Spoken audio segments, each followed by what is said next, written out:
Hey everyone, it's Darren and Josh Make a Movie. We are at the production office behind Good Luck Chuck. So it's a very special thing for me. I feel very excited to be here. We are in Gulfstream Pictures, which is owned by one of my best friends in the business, a producer named Mike Cars and Bill Binley. And Mike has produced more movies for me than any other. He did Good Luck Chuck, of course.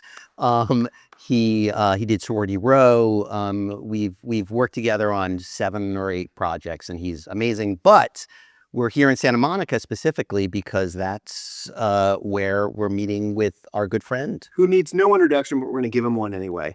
I always geek out over my favorite role of his, and it's not the one that people would, I think, associate him with. It's not the horror icon. I loved you in The Firm, and it was the first time I remember you because your piercing eyes, and you were, I don't think you said much, but you were still this villainous asshole. And that is, no, it's not Gene Hackman or Wilford Brimley. It is Tobin Bell. Tobin Bell. I thought you were going to say Seinfeld. No, we talked about Seinfeld on the record. I was like, about every 6 months or so, that episode appears either in my feed or I'm screening through TV. I see it all. It shows up on my Instagram all the time. It's just a constant stream. Yeah. It's funny. You can't see those two guys, Kramer and Newman, without, just being, I want to see this. Before we get into anything recent or horror-based, Mississippi Burning, we mentioned The Firm, Seinfeld, obviously. What was the first, because you started in theater though, didn't you? Like way back, weren't you like a theater writer, director way back then? Writer? Writer, actor, did a lot of off-Broadway regional theater in Massachusetts and Georgia, Alabama.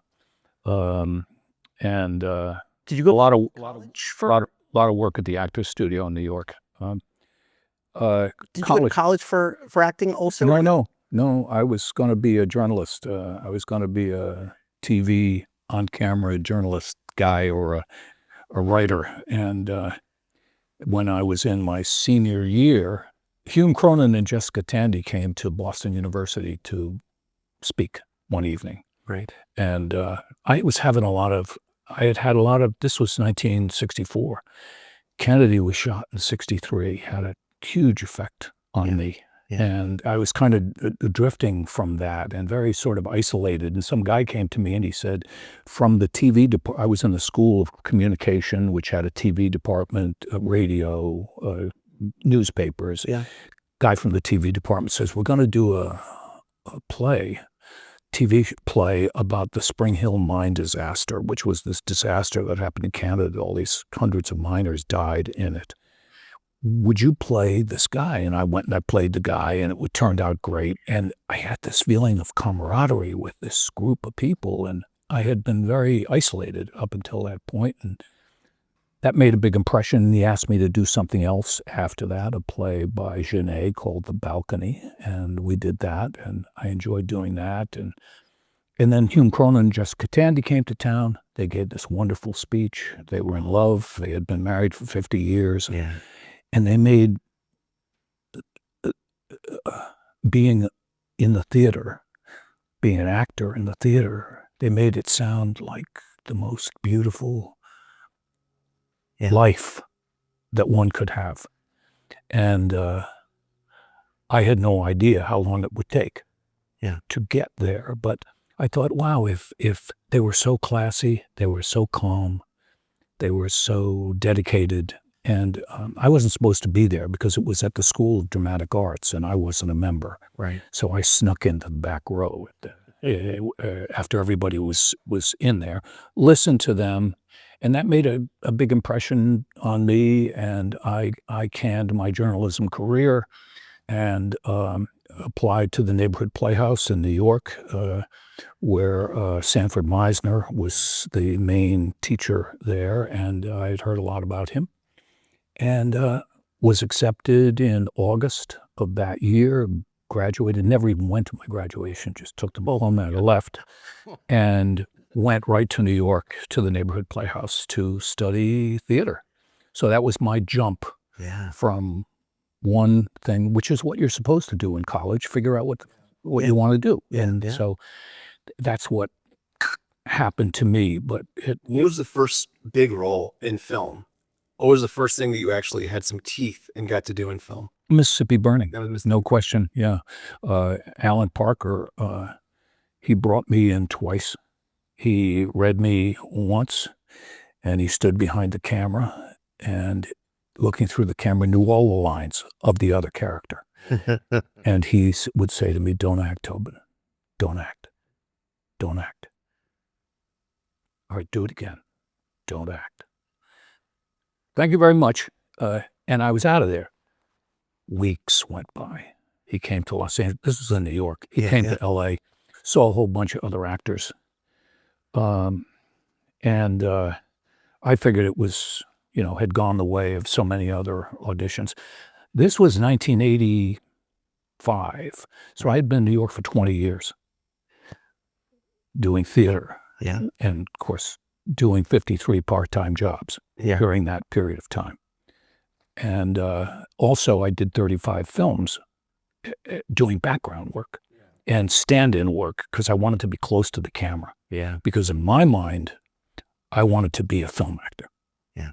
That was my goal. I wanted to be where I had been when I was 9 years old, sitting in that theater in Weymouth, Massachusetts, watching somebody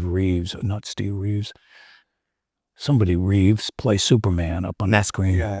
Not Matt Reeves. oh my God. Christopher Reeves.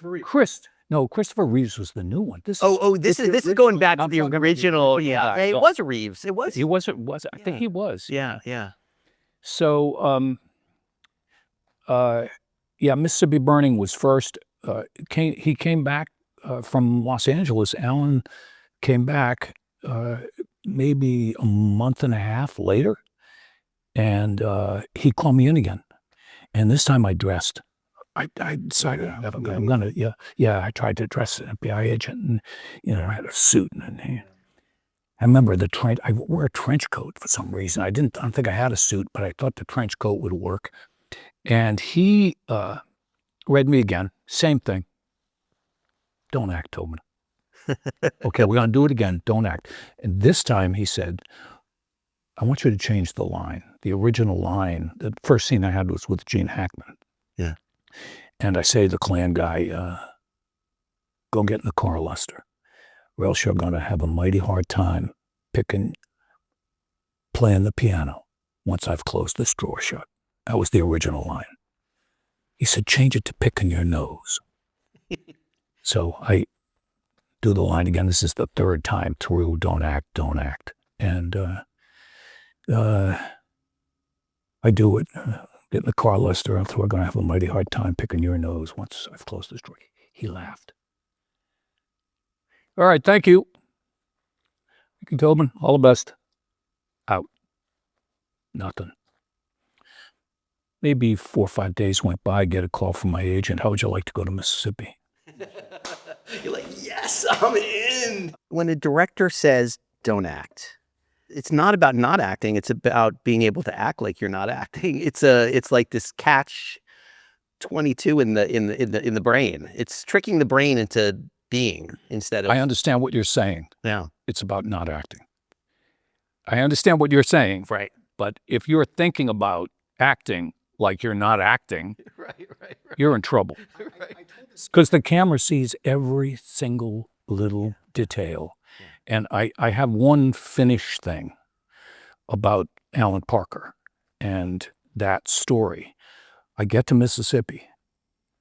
The very first scene I have, I got to push through this dirty clothes on a clothesline. I've arrested a Klan guy. Right. I got him in front of me. He's handcuffed. We push through these dirty clothes and this crappy house and everything through the clothesline. And I got him in the handcuffs and I push him through the clothesline. Alan's up on a hill. What do you call it? Camera City or whatever you call that. Video Village. Yeah. And as I push him through the clothesline, I just give it this little tough flourish. Cut! It's like, what? He comes all the way down from the hillside. And he comes up to me and he says, Tobin, Tobin, Tobin. That's the last little bit of acting we're going to do in this film. Am I correct? And I said, yeah, that's right. I understood exactly what he meant. He saw the little flourish. Yeah. He didn't want to see any of that shit. Oh. So I was sure he was going to fire me. And I was going to be on the next plane back to New York. He didn't. It's like, bang. Well, do you know what I think is interesting about that is that some of my favorite showing of strength in movie is not the yelling or the screaming. It's the calm and it's the confidence. I mean, which you've made a career of in Jigsaw, where there's very little yelling at all. And that it is a calm confidence. And that reminds me of, I think I told this story before, but one of the coolest kind of lessons I got on set was Paul Sorvino. We were doing something and I was asking him, he was playing God. And I wanted him to act all powerful. And he goes, let me tell you something. Do you know how, if I was a general, how I would play a general? And he goes, most people think it's the uniform and it's posture. And he goes, no, how you play a general is everyone else around you salutes you. That's how you play a general. And it was awesome. So he was basically saying, I don't do it. Everyone around me does it and shows that I'm a general. And ever since then, I started realizing some of my favorite villains are not the ones that, flex and yell and scream. It's the ones that are calm and quiet and articulate are the ones that, to me, stay with me. And it's a little different than what you're saying, which is not act, but it's going against what I think, playing an FBI agent, I would think you want to play tough and mean and like I'm in control here, but by not doing that, that's something memorable. Yeah. What? Well, that having been said, after that scene, I have my first speaking scene. That was just a moving through the dirty clothes scene. My first speaking scene is with Hackman and an actor named Pruitt Taylor Vince. Oh, I love it. In a cobbler's shop. It took them then 3 hours to light. So you would go in, you'd rehearse, and then you'd go someplace else for a long time before you actually did the scene. I go in, I do the rehearsal. Hackman walks in after me, and I walked in to the room, and Pruitt's at his cobbler's desk, and I walked in, and during the entire lighting rehearsal, I felt this energy inside me that didn't feel right to me. And Hackman's behind me, and he's talking, and so then we got 3 hours, and afterwards, Alan didn't say anything to me. I did the scene, everything, and so I think everything was okay. But I act. Part of the reason why I act is so I don't go insane. If you fake things, eventually it will get to you, and you can't. That doesn't feel good to me. Yeah. So I have this 3 hours off, and I'm like, what's wrong? What's wrong with you? Why are you so on edge? Why are you so wired on this? And then I thought, oil. How does oil move? I said, oh, it's how you're moving. It's nothing to do with the words. It's nothing to do with we're talking about tough guy. Yeah. Okay. When we actually did the scene, I walked in like oil. I walk in, and when you see the scene now, I walk over and I look at this bag that's hanging on the ceiling, and I'm like, I'm not paying attention to anything. I'm not fucking worried. I was so worried in that rehearsal. I wasn't worried about shit because I was doing a sensory exercise about how oil moves. And I moved across the room, and do you have change of 20? He takes the money and walks over nice and smooth. And boom! Yeah, the drawer closes on his hand. But prior to that, so power is partly in how you move, too. Well, I guess you perfected that over the years because in the movies that I've worked with you on, you have been stationary, where you don't have that tool that normally you would have to play the oil, and then it is all done in your pauses. I think that's something really interesting. I also, By the way, in cello, in the room, in the bazaar, the music shop, all movement. It's all movement. I want to talk about cello because that was. Did you ever see it? Yeah. You saw a version of it. Yeah, I saw the longer. You saw a longer version of it. I was lucky to get Tobin to come out for a few weeks to this film I was doing, and we shot it in Prague and Ireland and Saudi Arabia, where he played basically the devil's right hand. Jeremy Irons. We never call him the devil, but it was Jeremy Irons and Tobin, and it's great because in this sequence that Tobin's speaking of, we'll put it on screen. Tobin basically is in a bazaar, and Music. yeah, and he has a music shop in a bazaar, and it is this great. It's a cursed object movie, and Tobin is the conduit to the cursed object, and it's just this great scene between him and this actor, this Syrian actor. Um, I like that because again, even in that, you're terrifying, and I love. I mean, it's thinking about that entire sequence of you. It is a movement scene. It is. Well, I also think about that scene though from there. There's the scene of you in the alleyway where you guys get in a scuffle in a fight, and you never raise your voice. You slap the guy down on the ground. You had a badass line. You had a cool line. He said something like, "If you knew who I was, you would turn and walk the other way." But he said like quiet. He like leans in. He looks at you. I said, "You who I was." So I'm gonna put it up here. So you would turn and walk the other way. I love that. Do you? Well, but just also talking about like movement. I remember one of the things that I Don't ever touch me again.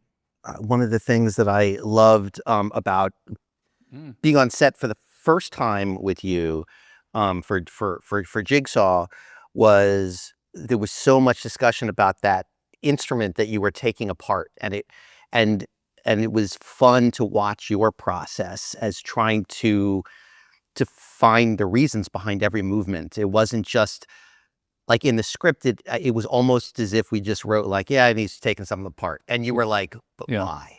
I was there 6 days ahead. And the very first thing I did was go to Dan, and Dan got me to the designer, the guy who was going to build the machine. And he had already half built the machine. He finished it, gave me the diagram, and for 5 days, because John built that machine. Yeah. And I wanted to be able to in the scene, I take it apart and rebuild it as a thing to hold this weapon. I wanted to be able to take it apart without having to think about it. Right.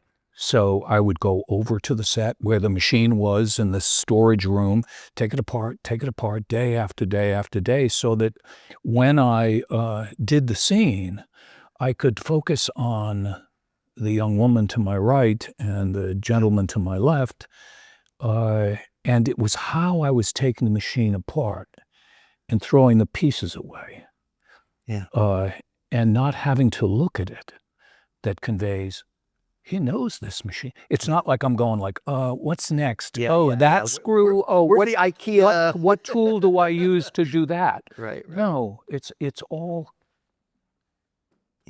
preparation. Yeah. Preparation. The more preparation you do, the better. Yeah, I think it's that you mentioned that, and it's something else I find fascinating about the time that we worked together is your attention to minute details that sometimes you don't see a lot of actors deal with. And I had 2 examples of that.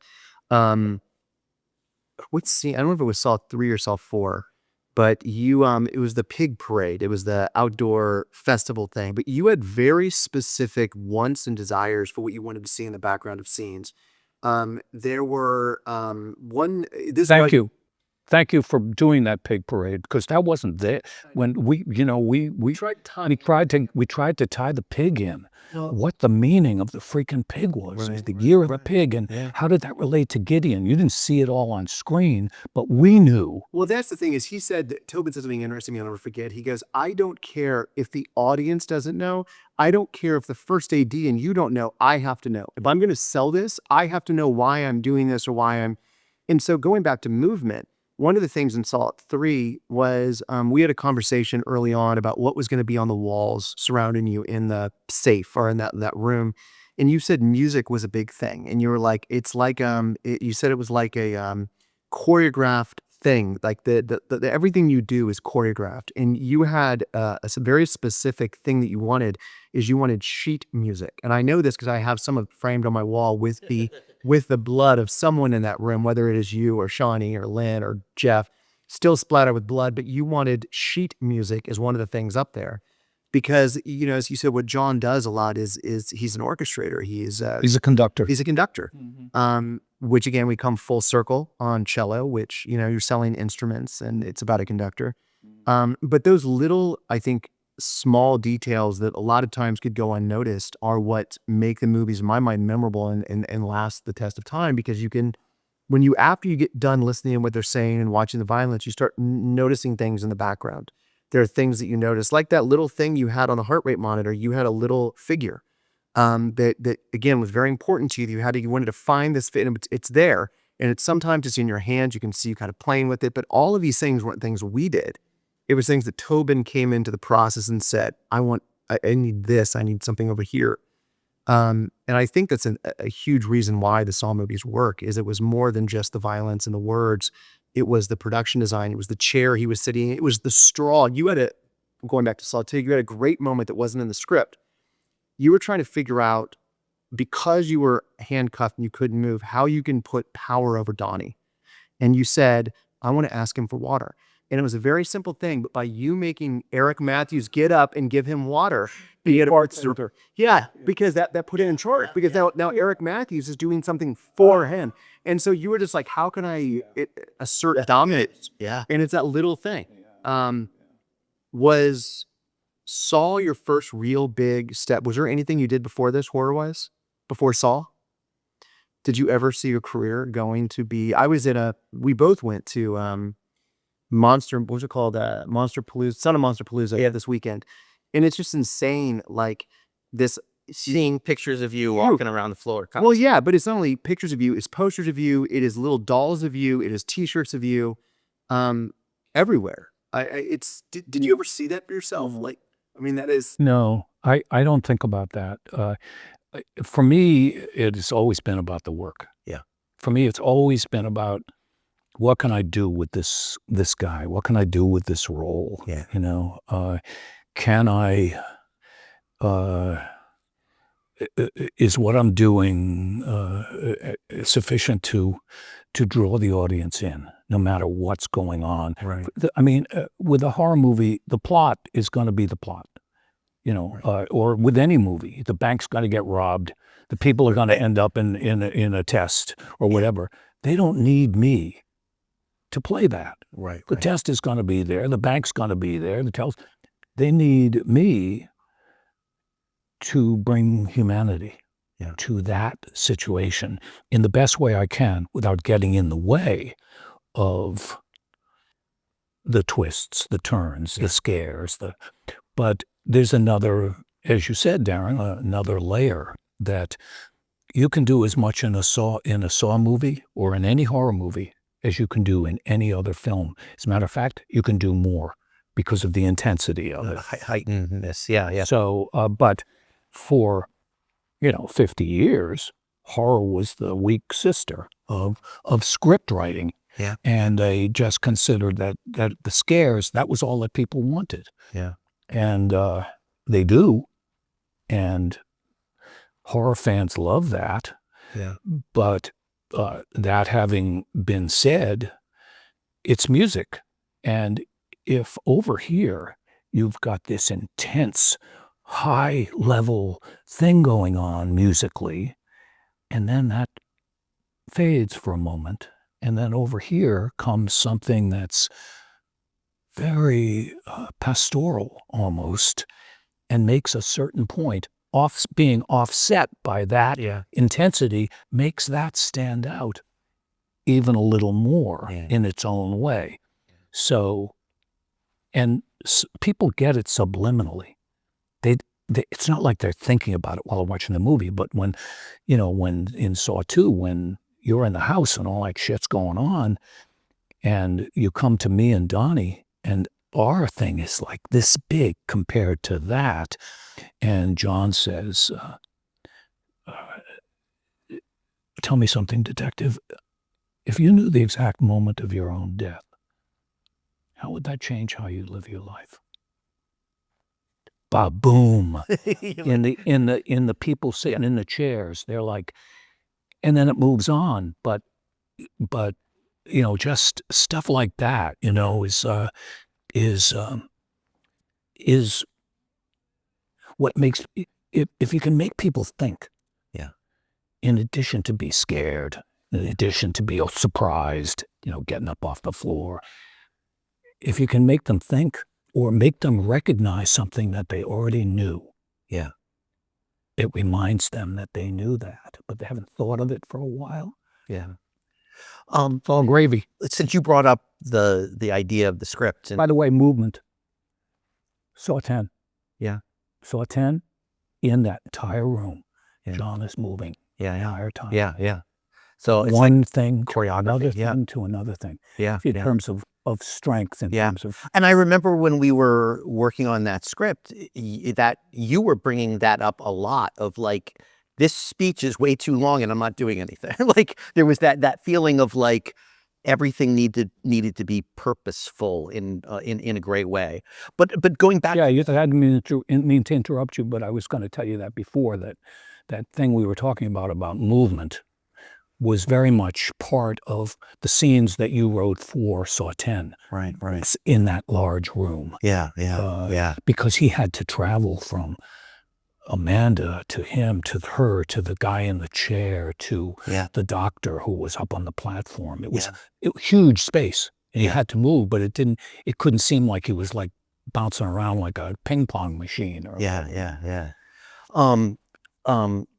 going back to the scripts a little bit, I think that one thing that, I mean, I'm sure insiders know that pay really, really close attention, but I don't think that the normal audience knows how invested and important you are into the script writing process for that particular series. And I've written 30 screenplays in my career, and many times actors want to come in and tinker and do these things, but when we were working together on those two films together, your input wasn't only important, it was monumental. Like, it's to be able to come to you and somebody who has lived a role for 10 films. I mean, that's a huge amount of time to be playing this part, and you had such great impact in not only how John Kramer talked, but also in story points and other characters and your relationship with Amanda, like all of those things. So that was really special for me to have that kind of relationship, because screenwriters don't normally have that relationship at all with people. And I was so thankful to have the backstop. You were the backstop of everything in those two films that I wrote. So I've been very fortunate over those 10 films to have been working with people, including Mark and Oren, who would sometimes resist, but in the long run, we were able to sculpt something that worked. And that included all the working with Darren that I did, and with the other directors and the writers. But you can't if you don't have the environment. For example, when I did In the Line of Fire with Wolfgang Peterson, or even we were working in a project where change was possible. When you work in big films like Mississippi, you don't change a line because you don't fucking have to. Right. It is so, except Alan, if he says, no, say picking your nose instead of playing the piano. You don't change things because you don't have to. Yeah. But in our case, the scripts were often, the direction was there, but how to get there and to make the most of the characters in the getting there wasn't there. Yeah. So, but we had, fortunately, the environment where we could make the most of what we had. Yeah. And I'm very, very grateful for that, because Saw would not be, those fans that you're talking about, they would not be there. Yeah. If we had just said, oh, fuck it, I'll just show up. And Yeah, this is just torture porn. Yeah, like, yeah, yeah. let's just I think part of the idea of this podcast is it's twofold. It's Josh and I are going to make a movie, which we're going to talk to you about in a second, but it's also kind of a learning thing for those that, it's a punk rock film school, for lack of a better word. And one of the things that I've really learned about being a director, and I think I've gotten better over time, is I could write a script and it sounds great in my head. And then I end up with an actor who that's their entire job. Their entire job is to take lines and make them real. And sometimes you hear lines that you think good and they don't sound great coming out of the actor. And it used to be that I'd be like, they're not saying it right. And then it was literally you who was like, no, you wrote it wrong. You decided you'd say it right. And you would, and that's where I got to that thing I was mentioning before, that it had to make sense to you. So there'd be some things in there that you would just say, this doesn't make sense. Explain this to me. And then I realized I can't explain it to him. It doesn't make sense. And then he's like, let's figure out how to make what you want make sense. And you said something to me, which always stuck with me, is you said, I don't have to agree with it, but I have to understand it and I have to sell it. And so there was a lot of times that we would sit down and I'd be like, this doesn't make any sense. And then we would sit in a room and we talked about that with Shawnee. My favorite filmmaking moment of any movie I've made was Saw 3, maybe 7 days before shooting. And there was Lee Wanell, Shawnee and I sat in a room and we read it out loud. And then you guys would be like, pause. That doesn't sound real. And you guys would then go in and you would change it and you come back and say, listen to this. We're like, yeah, that's it.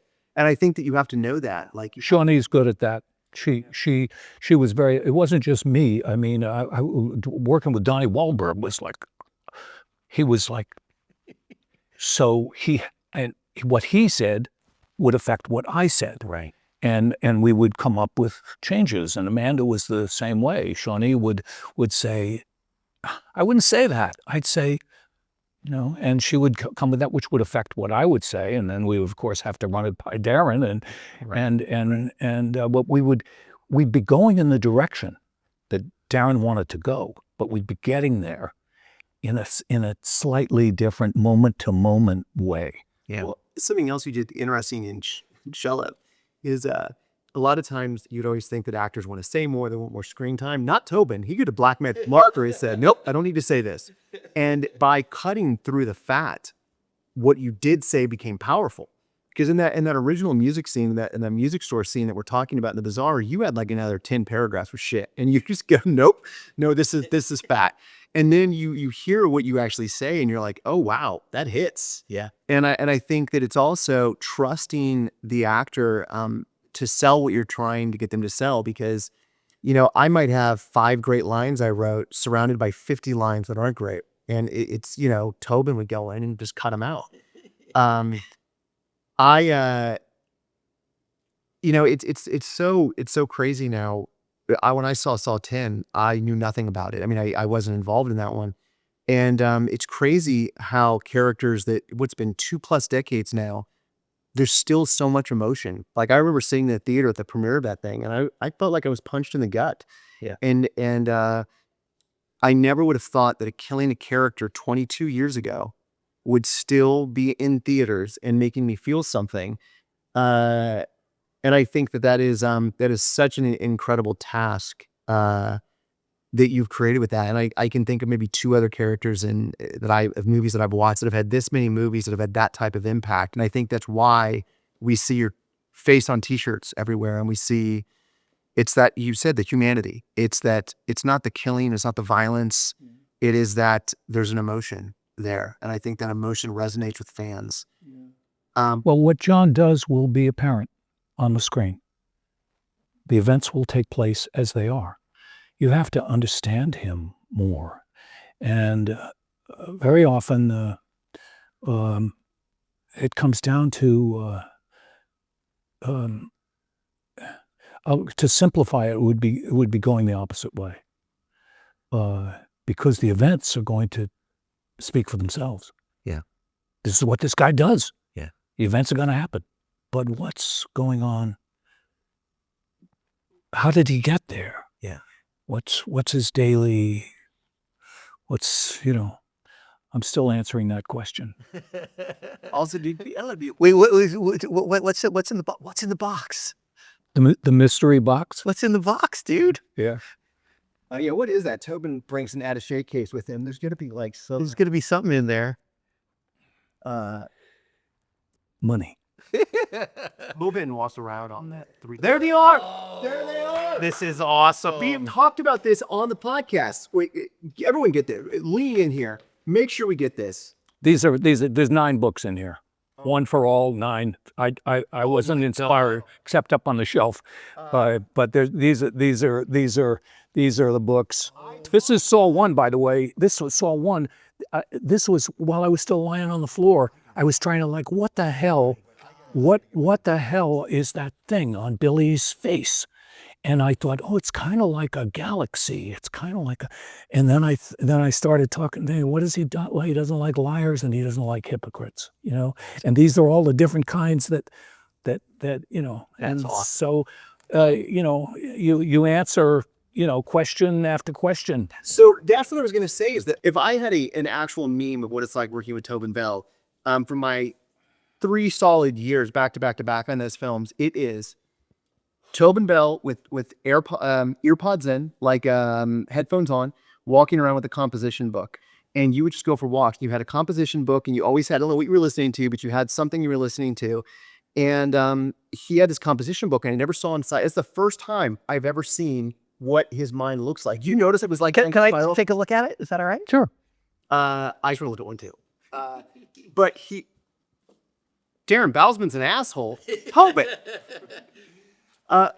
So what Tobin would do is like, you couldn't pull a fast one on Tobin. You couldn't be like, he broke down every single line, regardless of how small the line seemed. He knew everything. When you get up, if I asked you everything that happened to you from the moment you got up this morning until now, you'd be able to walk through it. You'd say, I got out of bed, I went into the bathroom, went in, put the coffee on, went back in the kitchen. Oh, I had to sing, had cut my nails, brush my teeth. I had to make a phone rang. Hey, you'd know pretty much everything because it's filed away in your computer. Right. If you're trying to create a character, you don't have any of that. So you have to create it. Otherwise, you act at it. Right.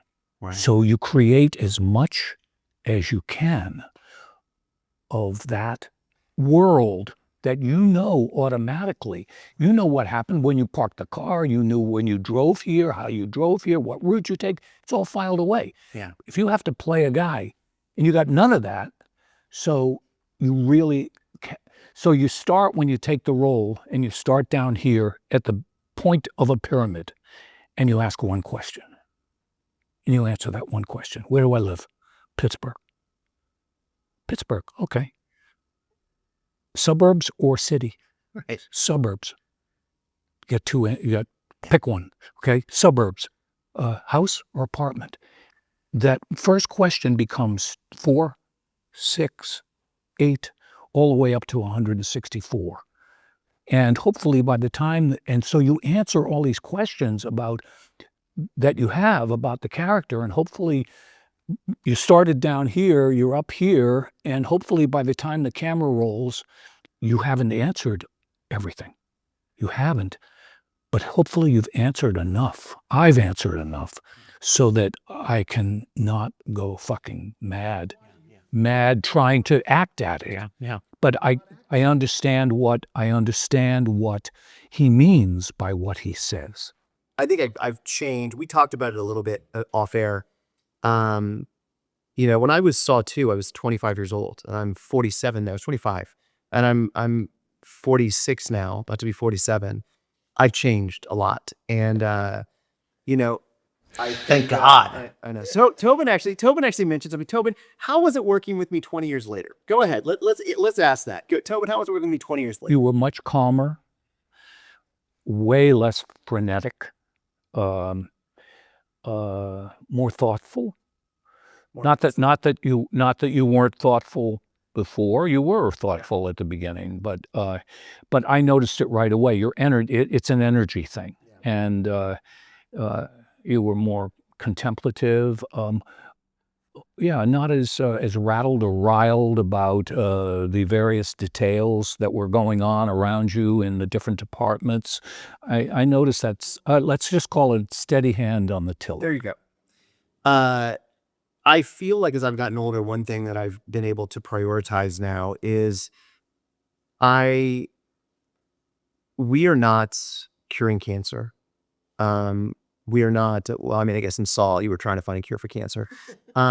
But I have realized over the last 15 or 20 years, I've not taken joy in movies. The joy that I've had has come from theater. Morgan, who is over there, him and I do a lot of these theater projects, and I find that there is excitement and there's energy and there's this palpable, the adrenaline rush of doing that. And I think because on a movie, I can go shoot a movie and 3 years pass, the movie's still not out yet. And I don't control it. I'm talking cello. It's still sitting out there at the ether. And with theater, it was nightly. We would write something, we would give it to the actors, they would do it, and then it was out there for the world to see. And I feel like with movies recently, I feel like my butthole clenching and my soul being ripped out because you have an idea, and then your idea might be this, and then you get notes and your idea becomes this. And then budget makes it go to this. And by the very end, you get this. And sometimes it works and you get a Saw 2 or 3. Sometimes it doesn't work. You get a 11, 11, 11 or some other, I won't say good luck shot because we're in the Sahara good luck shot. I wanted to go back to make a film that was more in my control, more homegrown, with friends, with people that kind of shared the same interest. And that might mean going smaller and what the vision was, but we decided to take audiences through the process of making an independent film, not through a studio system, starting with an idea and watching Josh and I go from an idea through the casting, through the selling, through the shooting, through the distribution, and try to do it with people that we like, talk to people we like, and just get insight into the movie making process. You've had a career that has spanned decades upon decades. You've had iconic characters. You've been on iconic TV shows. One of the things that we're at now is we have 2 ideas that we're pursuing kind of side by side. One idea we're going to go out and pitch. We're actually going to meet with Pete Block. Our hope is that Pete Block becomes our producer on this. We don't have a producer yet. So we're still early days. We hope that Pete Block comes on. We have one idea that we're going to spec out and write, and one idea that we're going to come up with a treatment, a pitch, and attach actors to and try to sell that way. I didn't know Pete was still. Pete's still doing, ironically, I ran into, I've seen Pete a few times. I saw him at Jason saw him at Jason's Memorials. I didn't see. Yeah, he's lost a lot of weight. He looks great. Good. I actually went to see his movie at the Santa Barbara Film Festival. He had a movie he produced with Kathleen Turner. It was Jackie Earle Haley, Kathleen Turner. I went and saw him there. So he's still doing stuff. But what I liked about Pete was he was a champion of the narrative. And sometimes he would bat against the producers and even his own studio if he believed that it did not serve the story. And I want that for what we do. I want someone that believes in the story. But, I think our first big hurdle that we have to overcome is come up with an idea that is commercial, which I think we have, and attach actors.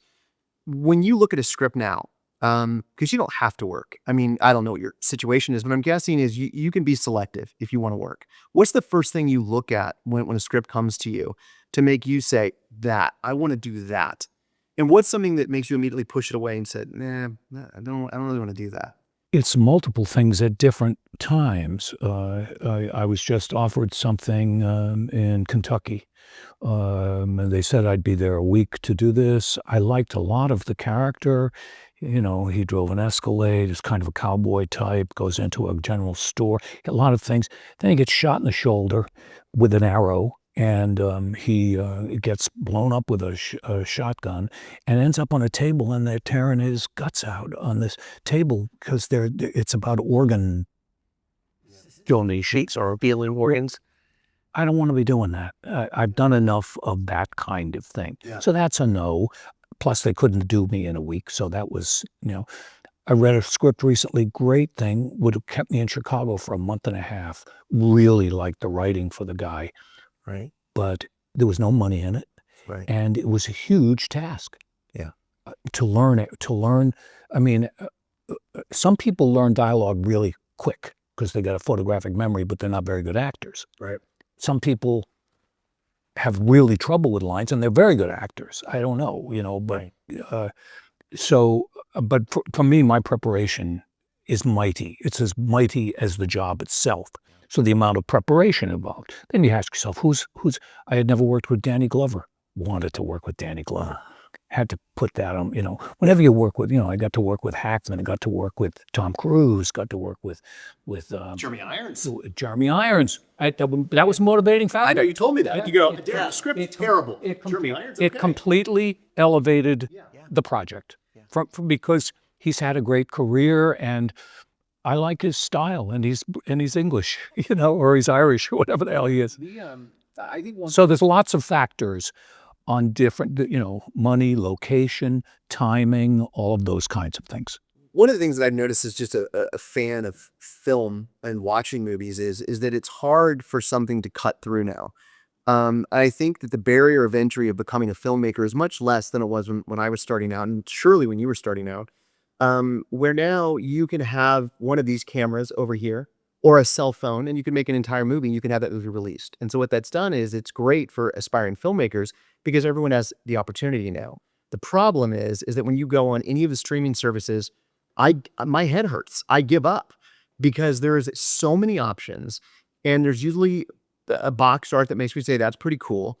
And I can't make a decision because there's just so much. And so I think that for me, it's become harder to break through the noise and do something that is completely unique, original, has not been seen before, and will make an impact. And I think that for me, why Saw made an impact was because it came out in a time where I felt everything was very vanilla. Everything was kind of down the middle, and Saw picked a lane. It said, we're not going to go in the middle. We're going to go far right or far left. And it wasn't in retrospect extreme in any respect, but it was ballsy and it was brash and it was punk rock. And I think that it made an impact. How do you make an impact today when we live in a TikTok generation where my son, for example, the celebrities that my son looks at are not the Danny Glovers or Gene Hackmans or Tobin Bells. It's Mr. Beast. It's I Show Speed. It's these 15-second TikTok stars. It's TikTok stars. So I think for us, we know that we're going to make a movie for a price and the price is going to be small. How do we make something that is going to cut through the noise, be fun and not be redundant? And I think that's the thing is how do you do something? How do we kill someone that hasn't been killed in one of the Saw movies? How do we say something that hasn't been said? And we've come down to two ideas and they're polar opposites from one another. One of them is, I think, more serious and one of them is more fun. The hope is that over the next 2 or 3 months, we will sell this idea. And that's the hope. That's one of the ideas. Find a financier. Coming in. So the next step is getting people, or a producer attached. I hope it's Pete. It might not be Pete, but get a producer attached. Since we're on that just for a second, what was your relationship with Pete? Since he might be intimately involved in this project, what was your relationship First thing with that him? comes to mind is when Pete came to me during Jigsaw, Saw 8, I think it was, and he said it was something about the shotgun shell that he completely he realized there was a missing thing about the shell because it was in the script that the shotgun would be on a thing, but whether the shell was loaded or the first one wasn't loaded, I don't remember exactly the details, but we spent a half a day when I wasn't supposed to be working, and this was Pete's idea, and he pushed it through Oren and Mark who were on the set, and we spent half a day on a separate set loading, reloading the shells from a shotgun shell. So I think Pete he cares very much about the triggers that make things work. Yeah. And that's Well, to me, Pete fights for what I like about Pete is I didn't always agree with his notes, but Pete was opinionated and he had conviction, and I knew where I stood with him at all times. And I think I want that in a producer because I've worked with all types of producers, and I think that What I really liked about Pete was I felt that he was a fan first and foremost. I felt the same thing with Jason Constantine. Jason Constantine was a fan. Yeah, he was. So I was a fan of drama. he was, and you had this infectious energy around them, and I want that because I want to make this experience that we're going to do. All right, then there's the first thing. Yeah. Work with people that you like. That's it. That was it. That's people. That's number one. Before we even get to the material, work with people who you have regard for, Yeah. who you sense what their soul is. Well, Tobin's not going to do our film now because I'm not sure he's a fan of me.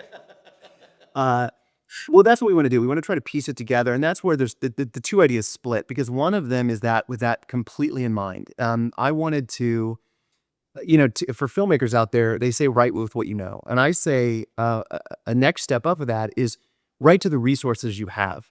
If you have a house so you know what you have a 2-story house with a creepy basement. So your story, make it take place in a 2-story house with a creepy basement. You have a 6-year-old little sister. Write her is in this thing. You write for things that you have access to. Yeah. So one of the things that I mentioned was let's write to the people we know and let's see if we can come up with an idea of the people that we know are good actors and try to put them in a light we haven't seen them in before. So one of our stories does that. The other story. And don't get worried. We're not going to spring on you, and you have to do this. But eventually, one day, we're going to come to you with a script and a possible, because obviously all we want to do is work with you. But you were setting it up. You were setting it up. No, you were setting it up like you were just like, okay, so here it is. No, we don't have a script or an idea. We have a concept, and one of the concept takes place in. Do you remember? Let's give you the 1 minute. We've pitched this a million times. Fast forward 1 minute in for you watching. You've already heard this idea. Three Amigos, Chevy Chase and Short and Steve Martin. I want to do a horror version of Three Amigos where it's set in the Comic-Con world where everyone plays themselves and these people go somewhere and a horrible event takes place. And these people who are known for being villains, known for being, Michael Myers or Jason or Freddy or Jigsaw, but they're themselves. They're Tobin Bell, they're Robert Englund, they're whoever. Get put in a position very similar to Three Amigos, where they're in this thing and everyone thinks they're the real cowboys on screen, but they're not. They're just vain Hollywood actors.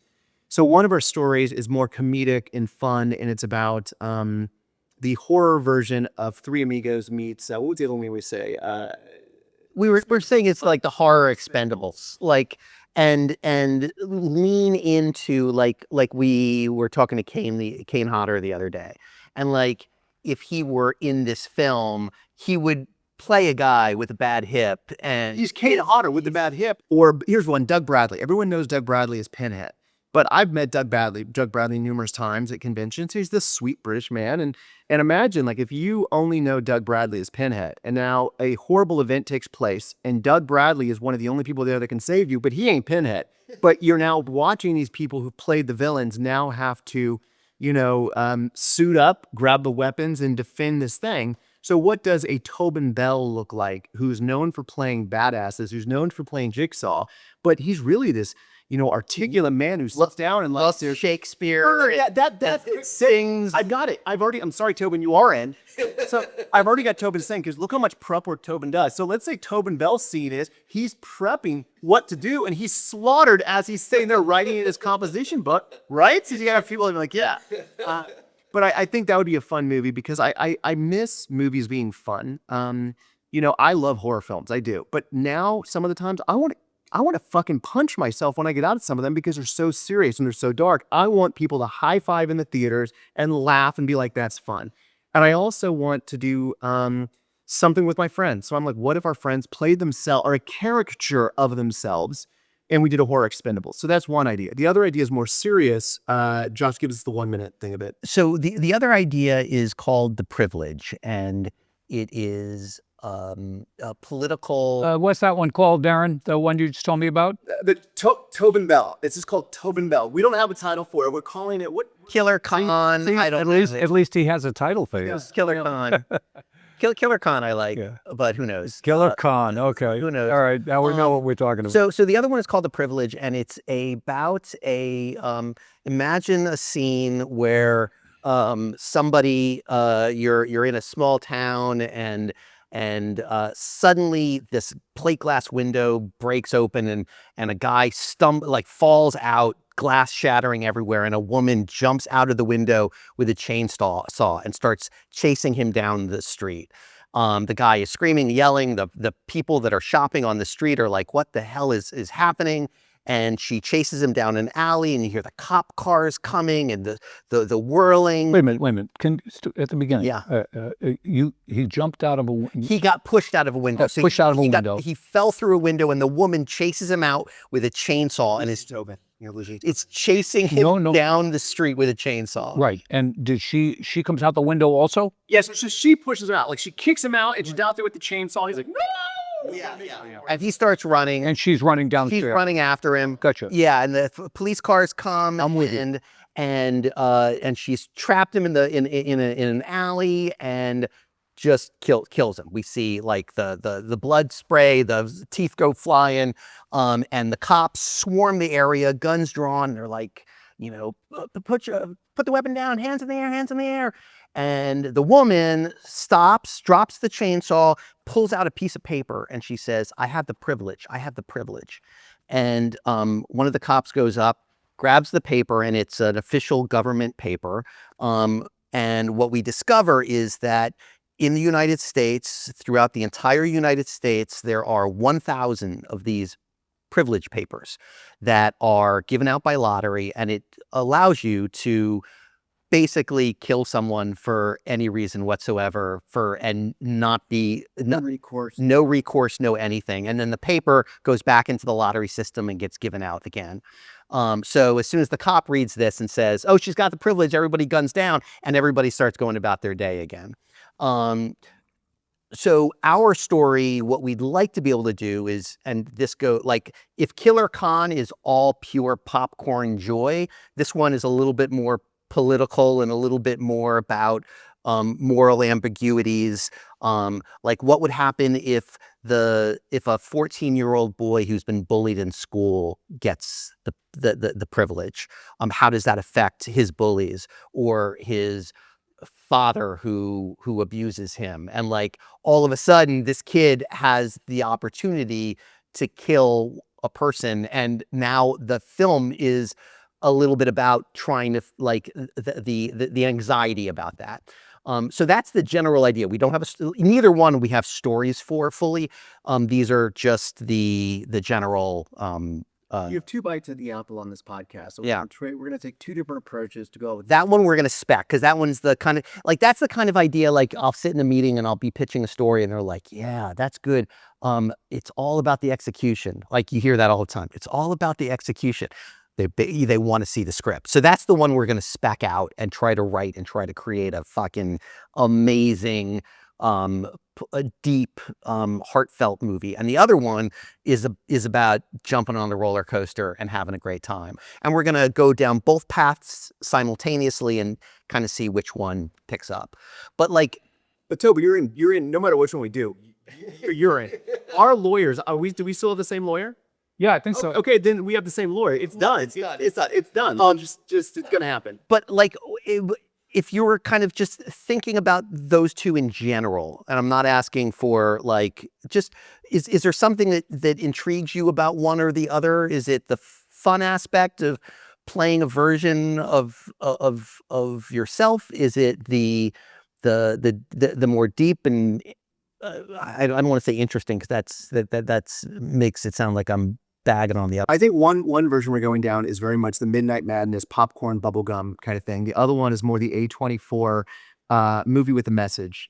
And I think that with The Privilege, I love this opening scene. And I'm more akin to say that that's a movie that we can actually maybe, do something really interesting with.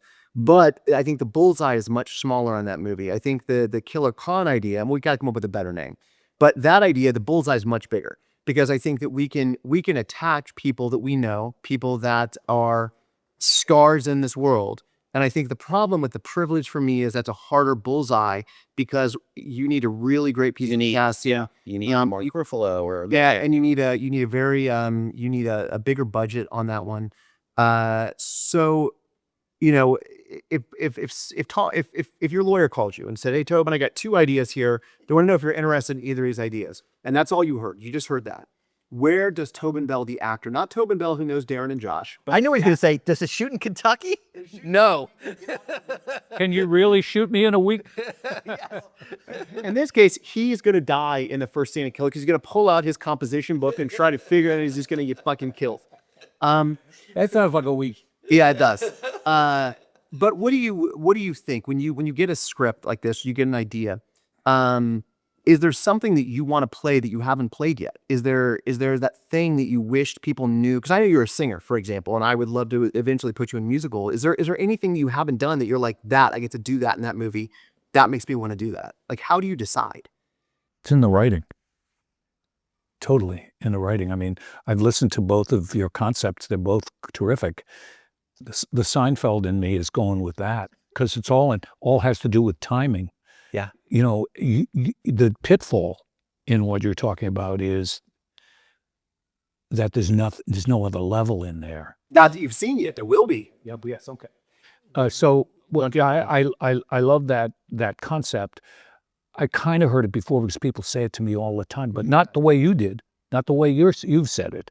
People say to me all the time, "Wouldn't it be amazing if Jigsaw went up against Freddy?" And wouldn't it? This is a different thing. It's just but it does the same. It puts them in the same world. Meta. Well, it's meta, and I think that to me, there are extreme limitations that I see with the Killer Khan idea. You know, number one is you say, well, it's only really appealing to the horror genre who knows those characters, but you don't need to hit mainstream America. Terrifier, which is, you know, blowing up. That is extreme gore, violence, horror, and it did better than most movies in the drama or comedy, whatever world. So I think that if you have a novel concept and unique execution, but you're right, I think the challenge for that one is, I pitched it to you in a minute, and you're like, I got it. What's the thing you don't get? What's that extra level that makes that special sauce that makes it... That makes you believe that something real is going on here, that something like this could happen. So it could happen. I mean, you got Comic-Con. You know, Tobin, this is you can answer this because we talked to Danielle Harris last week, and she does cons. I'm doing my 4th con of all time that I've ever done next weekend or 2 weeks from now in Orlando. Do you have a horrible con story? Just one, whether a fan that was too weird or where you're just like, gotta go. Do you have that horrible con story? No, thank God, except for one. If you're me, don't get in an elevator after cocktail hour. What happened? Well, what happened because people have been drinking, and all of their inhibitions are gone. Yeah. So all of a sudden you're in the elevator with 6 or 7 people. They're like, "Oh my God!" And there's nothing you can do about it. So I always find the fire exits, and always am on the 2nd floor wherever I live. That having been said, I love your idea because of the world that we're living in now. That's the privilege. Privilege. Yeah. So it's all in what ends up on the page. Yeah. You know. Yeah. And, so I find them both attractive. Yeah. For different reasons. Yeah. You know, for different reasons. His is unique. Yeah. And in its you're jumping from make-believe to real. Yeah. You know, you know these guys for make-believe reasons, and then all of a sudden they're in this real situation. Yeah. And yours is more a more traditional kind of commentary on life as we know it in 2026.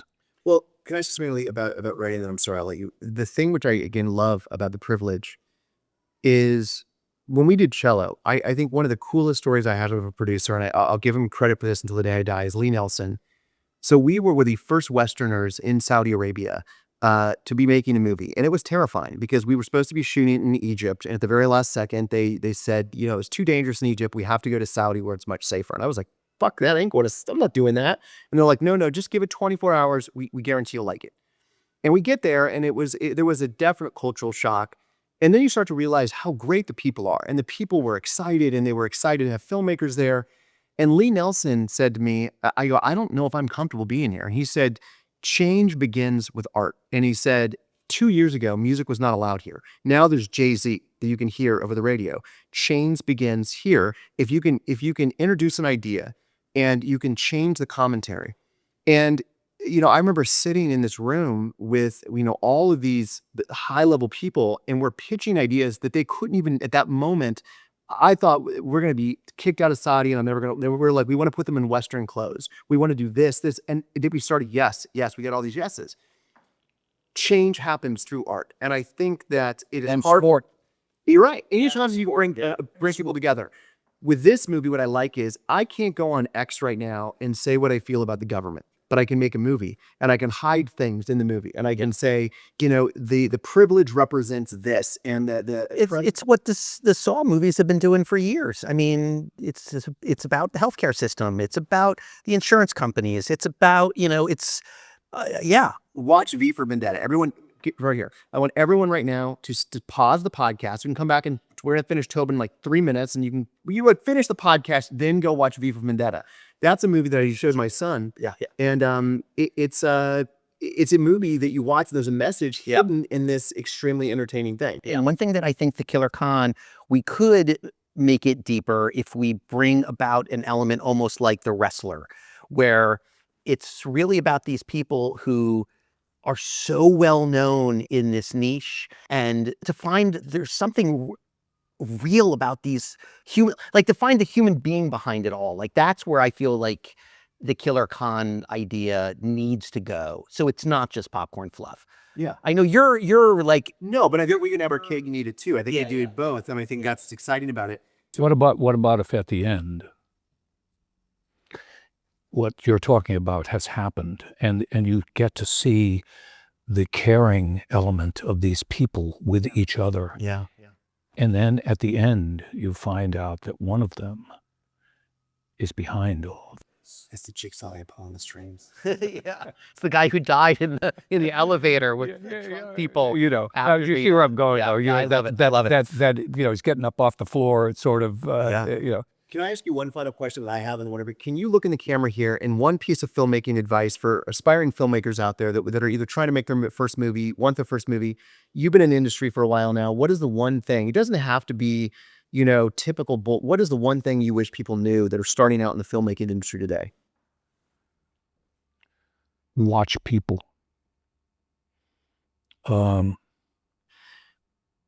One of the problems with Los Angeles is that so many people are in cars, but I lived in New York for 26 years, and the most informative things that I found was my trips on the subway. And whatever hour of the day or night, you see a woman who's worked all night long cleaning an office building. She's exhausted, her fatigue. You see two young musicians, male and female. They're a couple and they're fighting. They're angry at each other. But how do you sit on anger when there's a crowd around? I would watch a bunch of guys unloading a truck on the street. You just watch them. Eventually you'll find out who's the low man on the totem pole, who's the boss. Watch people. And you'll see what life and the living of life is all about. And then get some good training. It's about training. But your powers of curiosity and observation are what's going to feed you. With all the training that you have, you can have the best training in the world. But if you're not a curious person, you won't go further than the training. Love it. Love it. No, thank you for being with us and hanging with us. And thanks for the many years of friendship and collaboration. It's been amazing. Yeah, I feel the same way. About me. He told me. Same way you do. Not like you. Yeah. Thanks. You can't put on the page what you don't have in your heart. And you do that. So thanks, man. Yep. Thank you. Everyone, if you're watching at home, please give a like, a share, a follow, whatever that thing is. Whatever that thing is you do, please do it. We're back next week where Josh and I are going to be actually breaking these 2 stories in real time. So you can watch that. Tobin, thank you very much. Thank you, my friend. All right. That's a wrap on today's episode. Please give the show a follow, and if you could leave a rating or a review on Apple Podcasts or Spotify, each post helps us reach more listeners like you. Another way to support us is to join the crew at djmakeamovie.com. We'd love to hear from you. Follow and join the conversation at DJ Make a Movie on all social platforms. Let's make a movie together. Darren and Josh Make a Movie, Season 1. Hosted by Darren Bousman and Josh Stolberg. Produced by Addison Marshall. Email the team at djmakeamovie@gmail.com. To watch on video and enjoy all the visuals you may have missed listening to the audio version of the show, subscribe to the Darren and Josh Make a Movie YouTube channel. Thank you for joining. Oh, yes. There will be blood. No, it's not creepy at all. I run a house with 50 crazy bitches. Taught them to survive. This is real life! You're hallucinating. It is real. This is okay. That girl really needs to learn to keep her mouth shut. With the cello. That is disgusting. Is that a fucking piranha? They took my penis! They took my penis! Oh, I wish I hadn't seen that. You haven't seen anything yet. You wanna play games, motherfucker? Citrate comes in a little glass vial. Hallelujah!